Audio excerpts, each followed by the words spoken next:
Terima kasih Dokter Ima. Teman-teman semuanya, kita sesi pertama ini sebetulnya hanya melengkapi saja. Yang penting adalah di sesi kedua, nanti Dokter Ita akan memberikan cara pengisian DFO.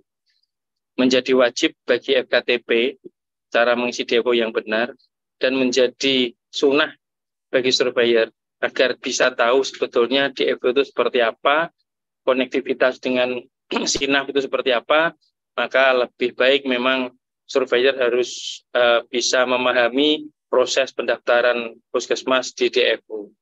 Nah, materi yang ditugaskan ke saya adalah bagaimana pengalaman saya selama menjadi surveyor FKTP. Saya menjadi surveyor FKTP mulai tahun 2016. Saat itu belum banyak, masih di bawah 250 surveyor seluruh Indonesia. Nomor induk saya 246. Dan harus menyurvei semua puskesmas di seluruh Indonesia. Jadi bisa mendapat tugas ke barat, ke selatan, ke timur, ke utara, itu lagunya Wali ya. Berbeda dengan yang dulu. Kalau dulu bisa kemana-mana, tapi kalau sekarang sistemnya surveyor hanya bisa mensurvei di satu provinsi atau provinsi tetangganya. Tapi kalau di luar pulau ada yang mampu membiayai akomodasi dan transportasi, maka bisa mengambil surveyor dari Semarang, misal seperti itu. Nah, tahun 16 itu kalau ada puskesmas yang melakukan survei itu sangat luar biasa karena belum ada contoh dokumen, contoh sistem itu belum banyak. Kalaupun ada, itu pelit. Puskesmas nggak mau berbagi karena perjuangan mereka untuk menghasilkan satu dokumen SK, satu dokumen pedoman itu sangat luar biasa. Tapi sekarang teman-teman bisa mendownload, bisa mencontoh yang sudah jadi dokumen-dokumen. Maka tingkat kesulitan survei sudah berbeda. Sekarang lebih mudah. Teman-teman, baik klinik maupun puskesmas untuk mencapai paripurna, saya rasa itu sesuatu keniscayaan. Karena lebih mudah syaratnya. Ya, salah satunya adalah kalau dulu puskesmas untuk mendapatkan poin 10, itu harus kelengkapan dokumennya 80%. Sekarang 70% sudah dapat 10. Di klinik juga begitu. Di klinik, kalau dulu EP-nya 300, sekarang 300-an ya, tidak pakai ketan. Sekarang 104, lebih mudah. Puskesmas juga begitu, dulu 776, sekarang 324. Nah, jadi rasanya teman-teman tidak perlu khawatir untuk melalui proses akreditasi ini. Ya, apalagi kalau nanti yang dipilih Laplin. Laplin mempunyai filosofi mudah, murah, dan berkualitas. Bagaimana membantu teman-teman FKTP, klinik, dan puskesmas itu mudah dalam proses akreditasi. Murah, kita akan menurunkan surveyor itu yang dekat dengan FKTP, sehingga bisa memotong anggaran akomodasi dan transport. Berkualitas, nah ini yang perlu saya sampaikan. Dari rekrutmen surveyor sampai dengan menerjunkan nanti memakai instrumen yang sudah baku.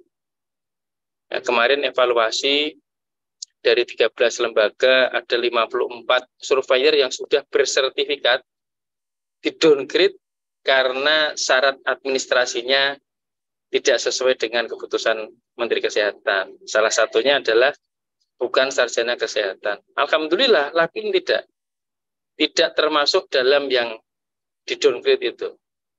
Jadi Laplin sejak awal memang memberi syarat-syarat sesuai dengan apa yang dipersyaratkan Kemkes. Nah, sekarang kita masuk ke bagaimana pengalaman saya. Mas Aji, tolong share screen yuk.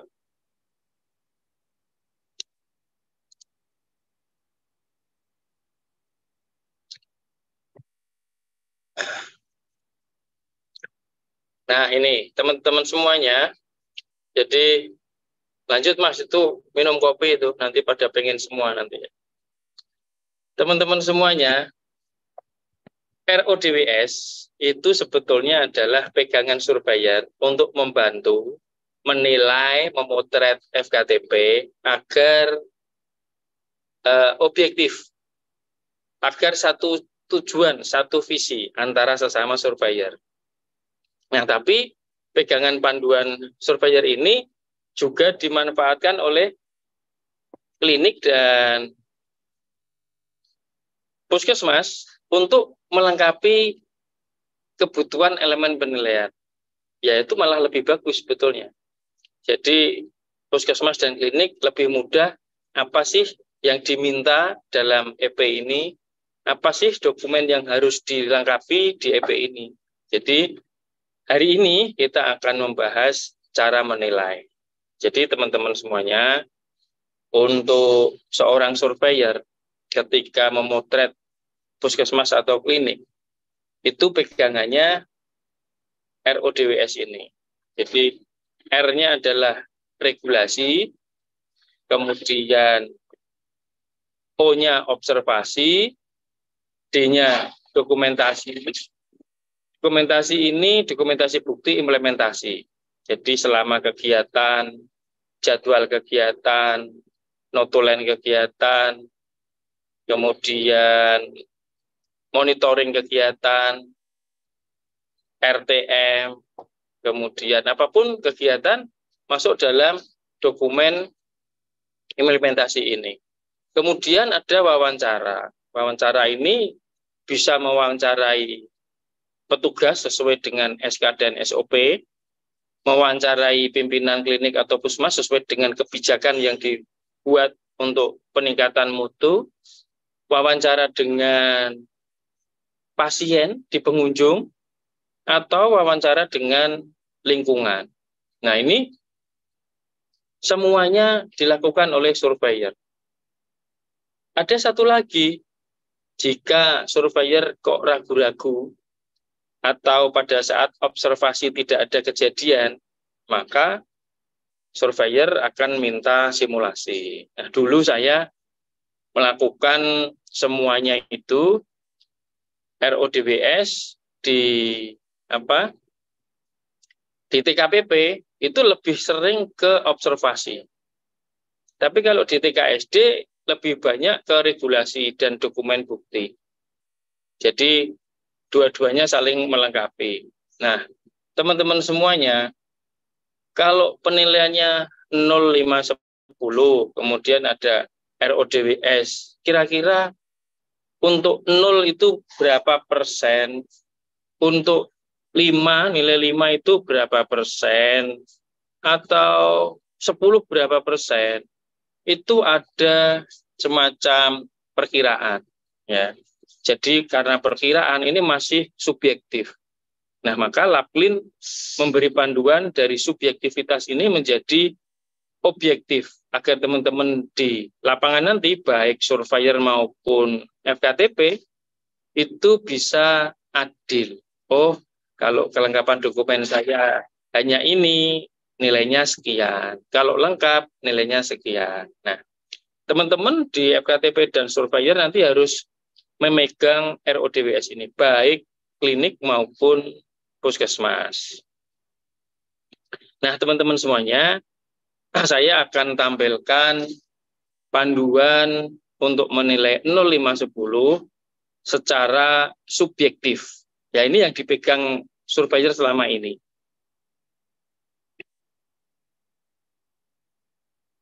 Ayo Mas Haji.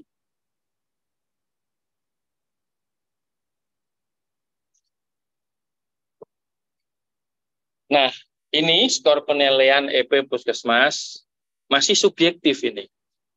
Contoh ya,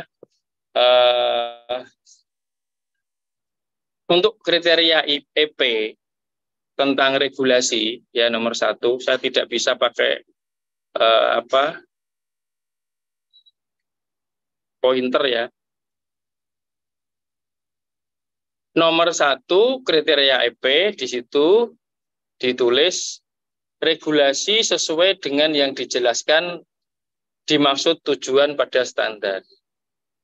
Dari kalimat ini, teman-teman surveyor dan klinik maupun puskesmas harus memahami maksud dan tujuan dulu. Jadi tidak boleh tiba-tiba langsung ke EP. Nanti akan ada semacam deviasi pemahaman. Kenapa ada deviasi pemahaman? Saya beri contoh.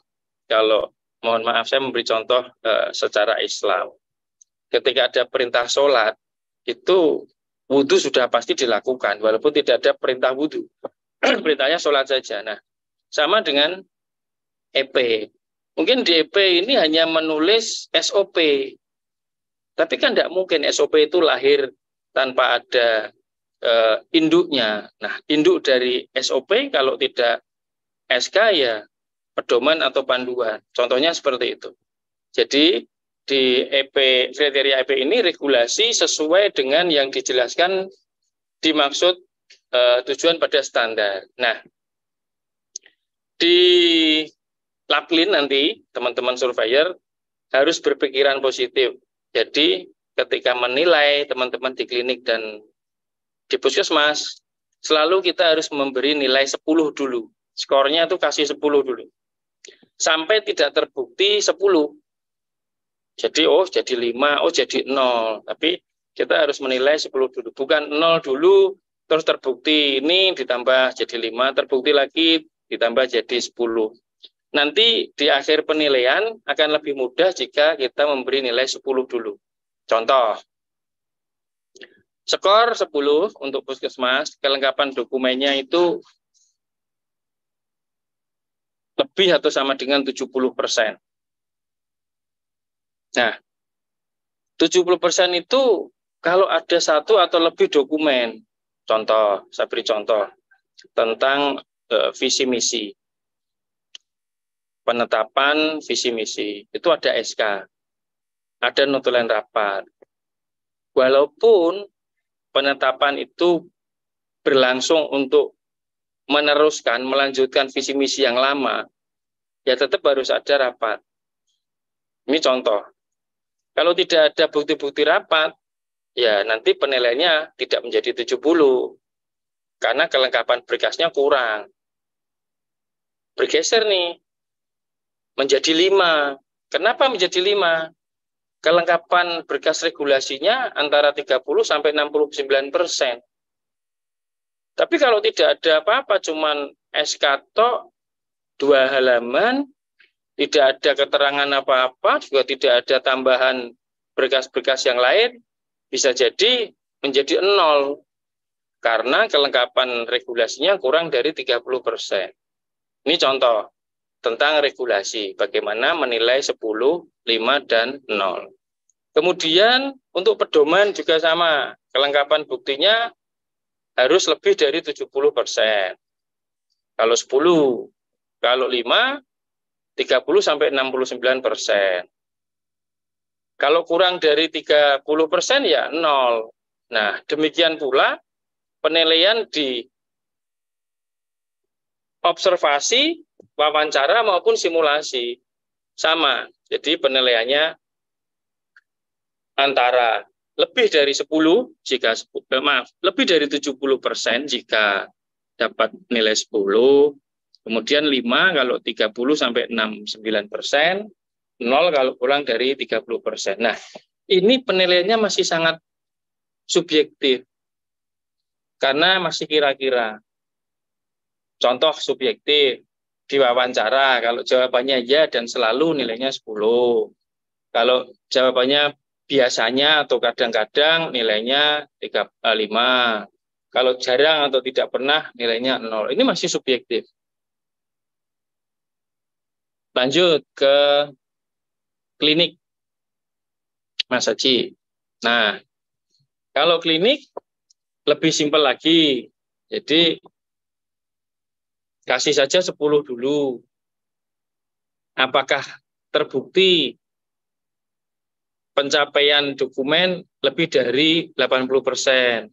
Kalau tidak terbukti, kurang dari 80 berarti ya 5. 20 sampai 79% dikasih nilai 5. Kalau kurang dari 20%, ya 0.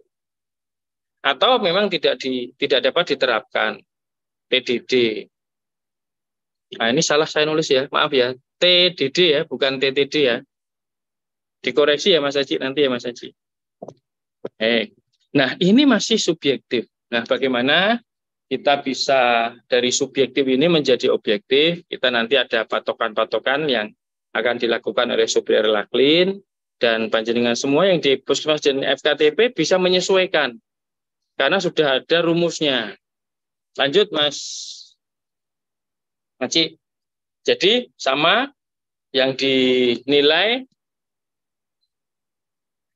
regulasi, bukti implementasi, observasi, wawancara, dan simulasi. Jadi selalu yang dinilai ini. Walaupun, tolong diingat-ingat, walaupun tidak semua EP harus membuktikan 5 hal ini. Bisa jadi satu EP ya cukup regulasi, atau cukup bukti implementasi, atau cukup observasi, atau bahkan hanya wawancara saja. Itu bisa jadi. Tapi bisa jadi gabungan. 2, 3, atau bahkan semua ikut dinilai.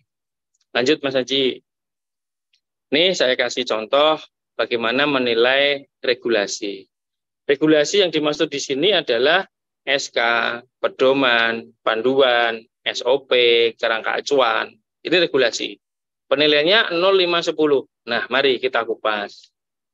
Sebuah SK, sebuah dokumen, itu nanti dapat poin-poinnya seperti ini. Akan dinilai menjadi 3 indikator. Yang pertama redaksional, yang kedua substansi, yang ketiga uang. Uang yang dimaksud di sini adalah undangan, absensi dalam tanda kutip, presensi daftar hadir, notulen rapat, dan gambar. Nah, mari kita kupas.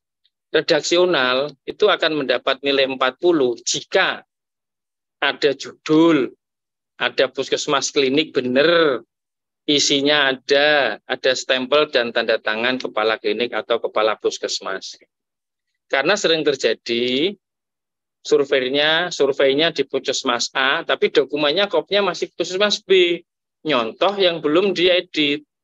Nah, nanti kita simpel nih, kalau ada judul ya 10, puskesmas kliniknya benar 10, isinya benar 10, ada stempel dan tanda tangannya 10, ada 4 parameter ini, redaksional dapat 40. Kemudian substansi dapat poin 40 juga. Apa saja yang dicari? Substansi dari SK itu apa? Apakah tentang penugasan, penanggung jawab atau tim, atau tentang kegiatan? Kemudian kalau itu PJ tim, nama petugasnya ada enggak di situ di SK? Kalau tentang kegiatan, kegiatannya apa harus muncul di situ? Kalau ada petugas, maka yang dicari berikutnya adalah uraian tugas, poin 3. Kalau itu kegiatan, yang dicari adalah kerangka acuan.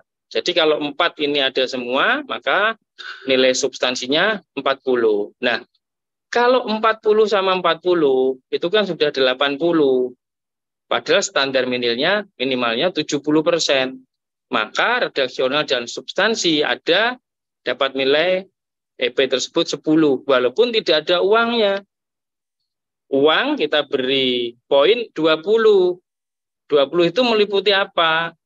Ya undangan, daftar hadir, agenda rapat, keputusan rapat, sosialisasi keputusan rapat, itu kita kasih poin 20. 40, 40, 20.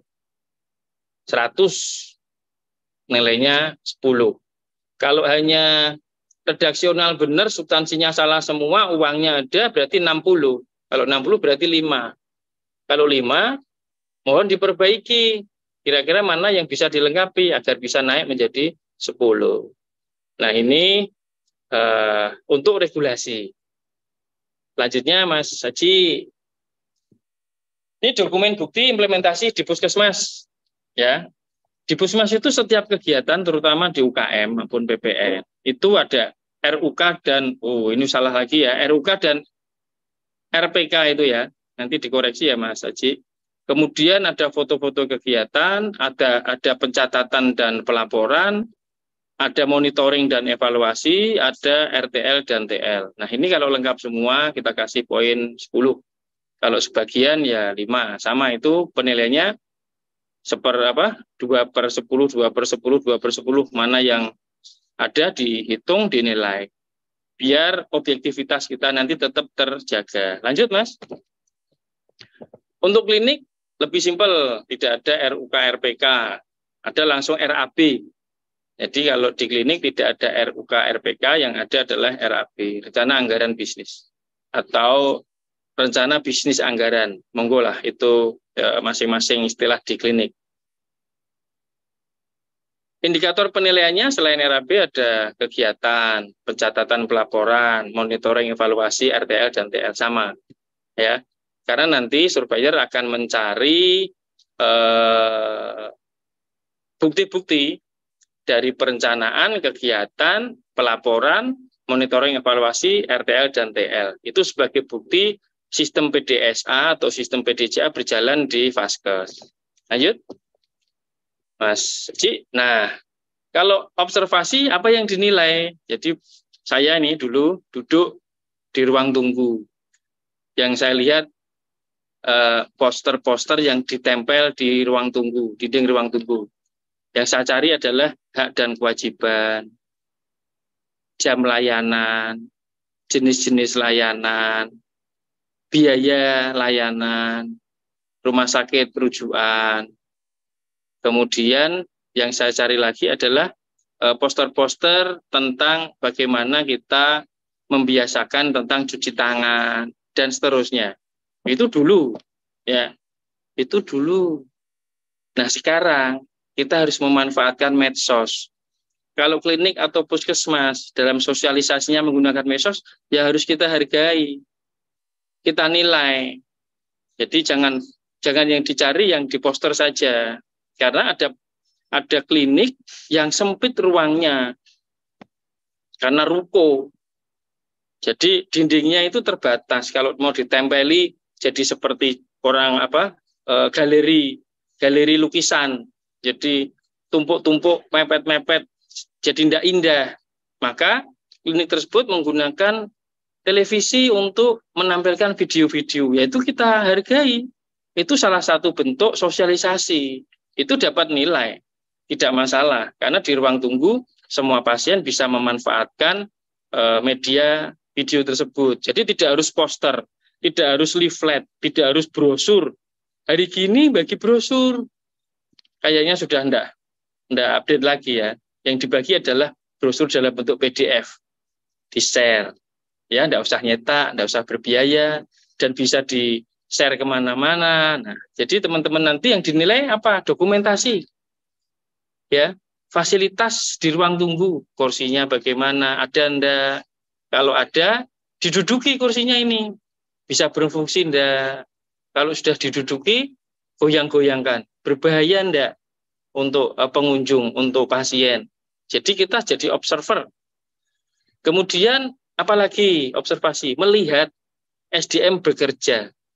Apakah benar nih di ruang pendaftaran, petugas pendaftaran memeriksa pasien sesuai dengan SOP. Bagaimana nih cara mereka menyampaikan hak dan kewajiban kepada pasien atau pengunjung. Bagaimana mereka mengarahkan pasien atau pengunjung untuk layanan ruang berikutnya. Ini kita observasi. Nah, kemudian jangan lupa ketika duduk di ruang tunggu kita harus berkomunikasi dengan pasien atau pengunjung. Kita tanya di situ, kenapa kok periksa di puskesmas ini, di klinik ini? Kelebihannya apa dengan yang lain?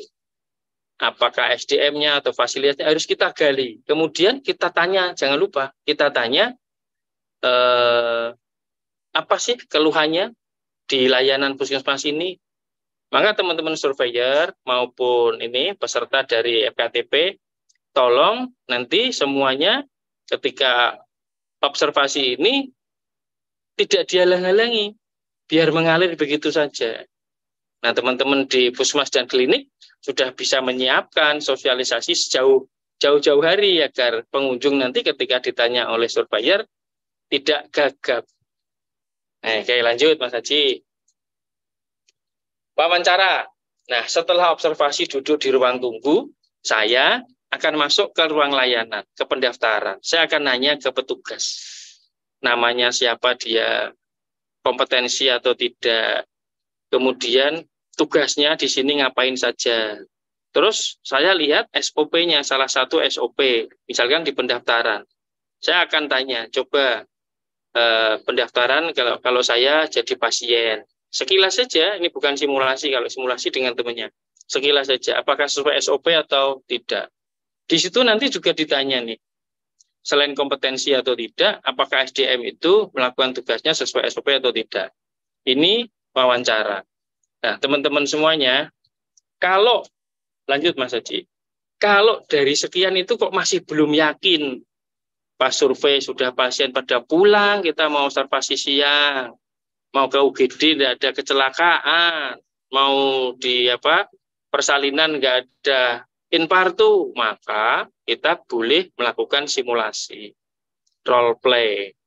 Kita minta beberapa petugas untuk melakukannya. Nah, teman-teman, puskesmas yang luar biasa sudah jalan sistemnya, klinik yang sudah jalan sistemnya, mereka nggak diminta itu sudah menawarkan, dok, nanti kita mau role play pemadaman kebakaran. Oke, dok, nanti kita mau role play bencana.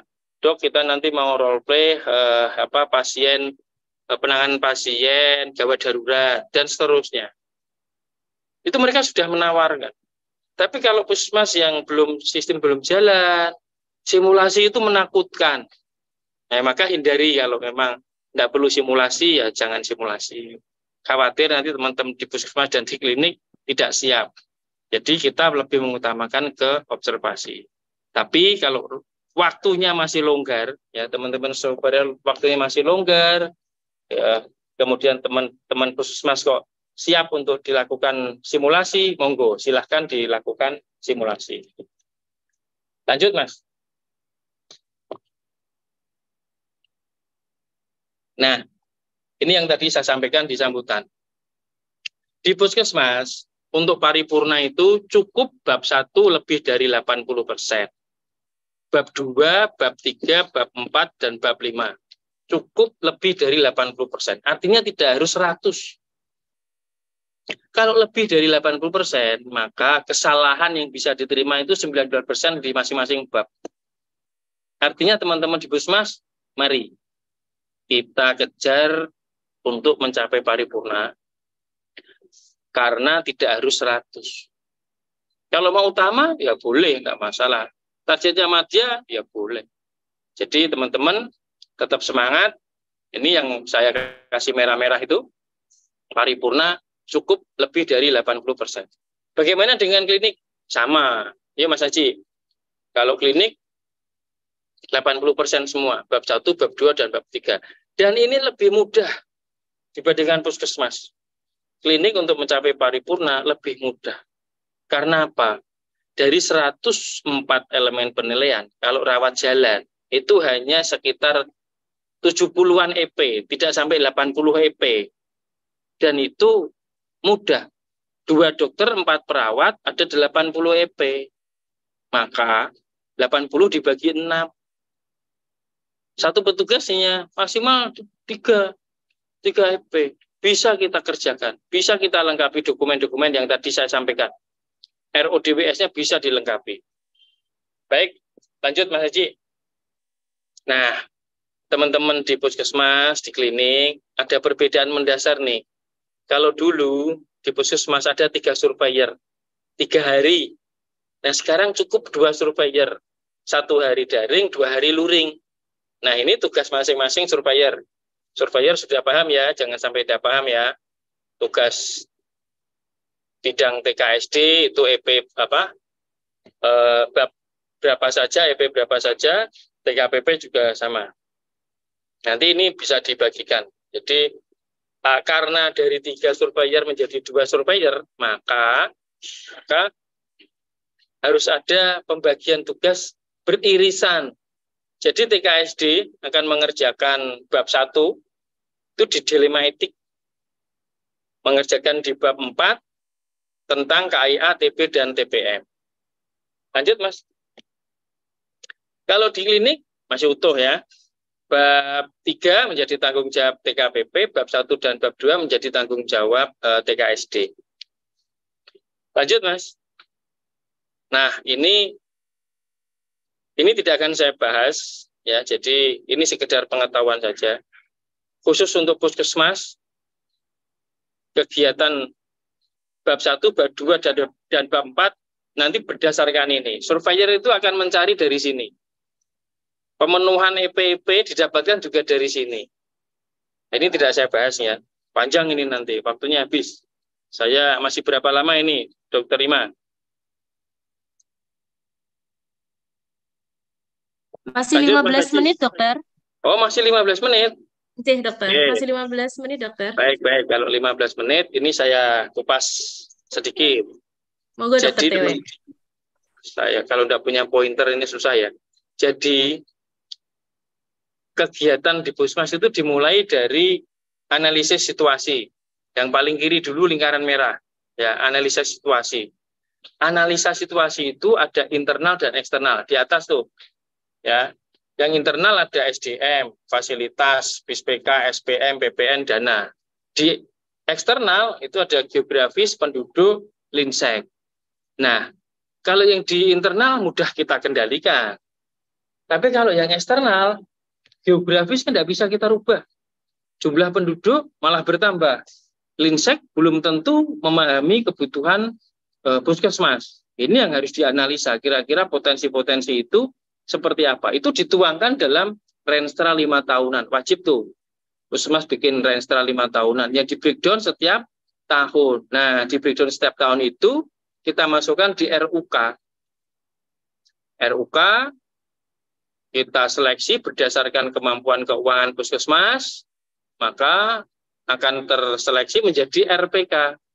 Dari rencana usulan kegiatan menjadi rencana pelaksanaan kegiatan. Nah, setelah itu dilakukan kegiatan. Saya kotak merah itu.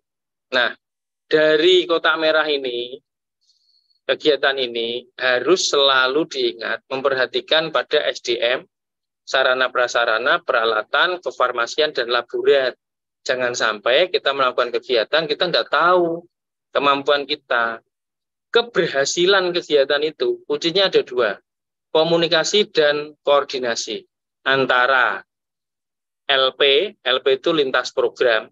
Dulu sekarang namanya penanggung jawab pelayanan, bukan penanggung jawab program. Kemudian ada LS itu lintas sektor. Kemudian jejaring dan jaringan. Nah, yang saya merah jejaring dan jaringan itu dulu masih belum kita berdayakan. Nah, mulai sekarang sudah ada nih dari Kemkes melibatkan jejaring dan jaringan ini. Kemudian masyarakat dan sasaran pelayanan. Ini yang harus dikomunikasikan dan dikoordinasikan. Nah, teman-teman semuanya, sekarang kita masuk ke PDSA. Setelah ada RPK, belum, jangan dulu, masih balik. Nah, setelah ada RPK, ada kegiatan, kemudian ada pencatatan dan pelaporan, baru monitoring evaluasi. Maka RPK itu adalah plan, kegiatan adalah do, kemudian monitoring evaluasi sepaket dengan pencatatan dan pelaporan itu adalah study. Kemudian action lagi, kegiatan lagi, yang kedua dari rencana tindak lanjut. Setelah ada masalah, kita monitoring, dianalisa ada masalah, kemudian ada solusi. Solusi ini kita masukkan di RTL.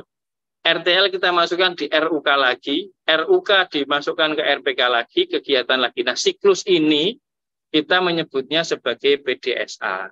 Bedanya apa dengan PDCA? Kalau PDCA itu tidak ada evaluasi. Jadi hanya monitoring saja. Tapi kalau PDSA dimonitor, dievaluasi dan dianalisa. Kenapa gagal? Harusnya bagaimana? Nah, ini bedanya PDSA. Nah, ini sekilas ya. Teman-teman surveyor yang di TKSD nanti memakai pedoman ini untuk mengeksplor kegiatan di puskesmas. Tapi untuk yang klinik, abaikan yang ini. Baru ini yang terakhir nih, yuk Mas Haji. Klinik dan puskesmas, terutama klinik, ya, klinik ini hal yang baru membuat dokumen-dokumen, baik SK, pedoman, panduan, kerangka acuan, ini hal yang baru. Maka disinilah saya ingin memberi pemahaman bagaimana terbitnya SK hingga evaluasi, monitoring RTL dan TL. Yang saya sampaikan ini, yang tadi, analisa situasi dan ini sudah saya bahas di YouTube channel saya, teman-teman nanti bisa, kalau mau, bisa diputar ulang di channel YouTube saya, Dr. TW, nanti dicari ada beberapa materi-materi tentang akreditasi, bisa disimak juga. Nah, teman-teman di klinik, mari kita simak bagaimana membuat SK yang baik dan benar. Pertama, SK itu harus dibuktikan dengan rapat. Tanpa rapat tidak mungkin ada SK. Oke, lanjut ya Mas. Sabar ya Mas. Nah, notulen rapat ini ada buktinya juga. Apa buktinya? Ada undangan. Undangan rapat, daftar hadir, agenda rapat yang tadi saya sampaikan. Nah, kalau di puskesmas sudah terbiasa rapat. Tapi kalau di klinik kan tidak terbiasa rapat nih. Dokternya cuma satu yang jaga, yang satu off, perawatnya yang jaga 3 atau 2 bahkan, yang 2 off. Hanya 3 orang, mau rapat, ya tidak masalah. Undangannya lewat grup WA. Dok, nanti sore rapat bahas manajemen mutu dok. Oh ya, itu sudah merupakan undangan. Di situ juga tersebut bahas tentang manajemen mutu. Artinya sudah ada agenda. Itu di screenshot sudah menjadi bukti undangan rapat. Ya, baik lanjut Mas. Nah, SK ini ada 2. Kalau tidak menunjuk seseorang atau tim, itu pasti SK tentang kegiatan. Nah, kalau itu menunjuk tentang orang, maka harus ada kompetensi syarat tertentu. Misal di pendaftaran, di merangkap pengelola rekam medis, maka petugas yang ditunjuk di situ harus yang kompeten. D3 rekam medis. Nah, bagaimana jika tidak kompeten? Maka harus ada pendelegasian wewenang. Di sini beda dengan pendelegasian wewenang secara medis. Ketika dokter tidak ada dilakukan oleh perawat. Bukan. Ini adalah pendelegasian wewenang administratif. Ya. Jadi kepala puskesmas atau kepala klinik membuat surat SK untuk memberi kewenangan kepada si A menjadi pengelola rekam medis. Itu yang pertama. Yang kedua, kapus klinik harus ada bukti pengadaan petugas yang kompeten untuk tahun anggaran berikutnya. Ya, kalau di klinik ya harus dituangkan di RAB. Nah, ini menjadi hal baru. Di klinik biasanya asal sajalah dari Januari ke Januari. Tapi ini harus membuat RAB, rencana anggaran bisnis tahun besok. Dan salah satu buktinya adalah pengadaan petugas rekam medis. Langkah berikutnya adalah ya 5 menit lagi ya Dokter TW. Ya, 5 menit lagi nanti tanya jawab bisa dokter ya. Siap dokter. Nah, setelah membuat SK kewenangan, menulis di RAB, satu lagi yang penting, memberi pelatihan pada petugas tersebut. Nah, pelatihannya macam-macam, dari yang terakreditasi, boleh transfer knowledge sesama teman di puskesmas lain atau klinik lain boleh, atau kita kirim ke rumah sakit atau ke puskesmas lain boleh. Jadi pelatihannya monggo, tapi harus ada bukti kerangka acuannya. Okay. Nah, teman-teman, ketika sudah menunjuk tadi si A menjadi petugas pengelola rekam medis, maka harus ada uraian tugas. Ngapain aja nih job description-nya dia. Nah, setelah itu dibuat pedoman dan panduan. Nah, ini masuk dalam ranahnya administratif. Oke. TU. Baru ke petugasnya adalah setelah ada SK, ada uraian tugas, ada pedoman panduan, maka petugas harus membuat SOP.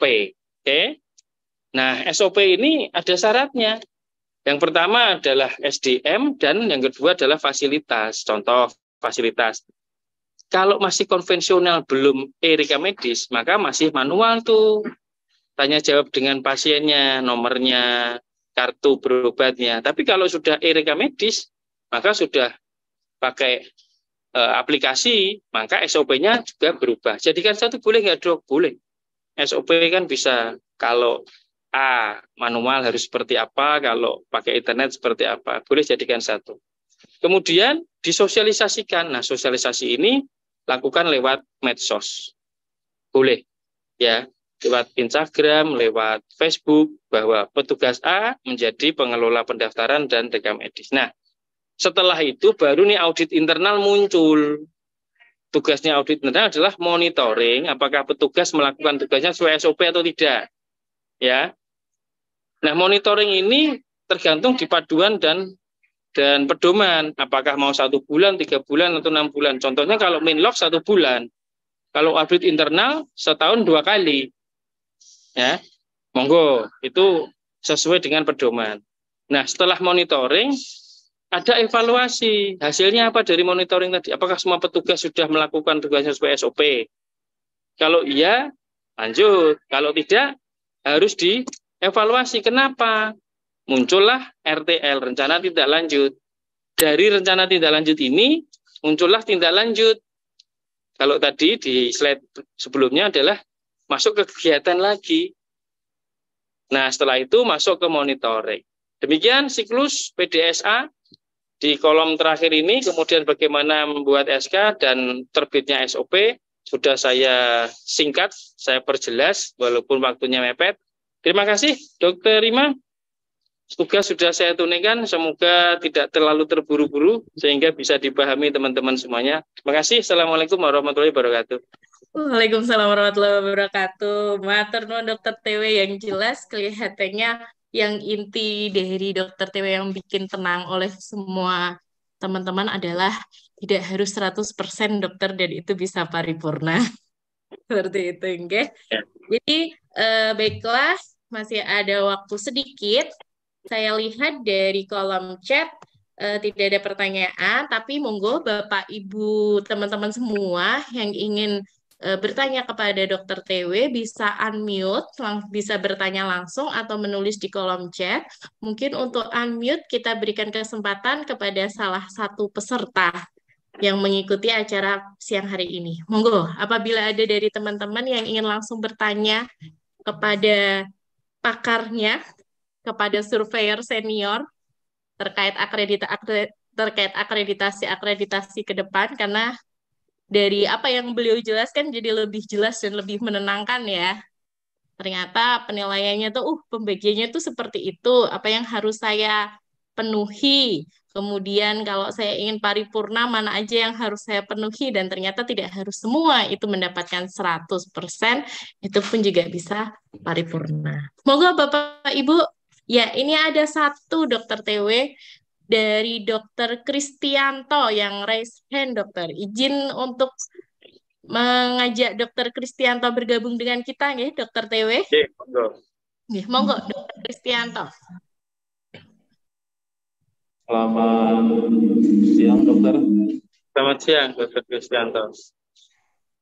Dokter, saya izin bertanya terkait untuk pengajuan survei itu, apakah kita nunggu semuanya lengkap atau kita mengajukan sekarang dulu, waktu pun dengan segala keberadaannya misalkan masih di bawah 60%. Karena kita berpikir nanti ada peak di mana banyak klinik atau puskesmas yang mengajukan akreditasi dokter, atau nunggu nilai kita 80% semua babnya. Terima kasih, itu aja dok yang saya ingin tanyakan. Terima kasih. Kalau syarat-syarat mutlak sudah terpenuhi, nanti dijelaskan oleh Dokter Rita di DFO. Daftar dulu sambil nunggu proses dari SA terakhir, ada perbaikan-perbaikan.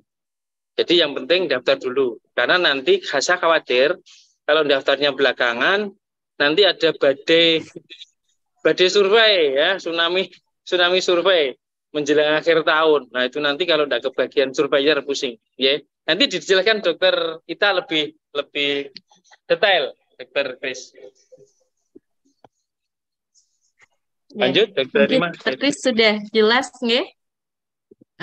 Apakah satu lagi, apakah ada yang ingin menanyakan langsung ke Dokter TW? Untuk di chat ada pertanyaan satu ternyata dari Dokter Kris, kalau dokter, dan Oke, sudah langsung ditanyakan sama beliau, dokter. oke. Oke, kelihatannya sudah tidak ada pertanyaan lagi, Meniko, dokter.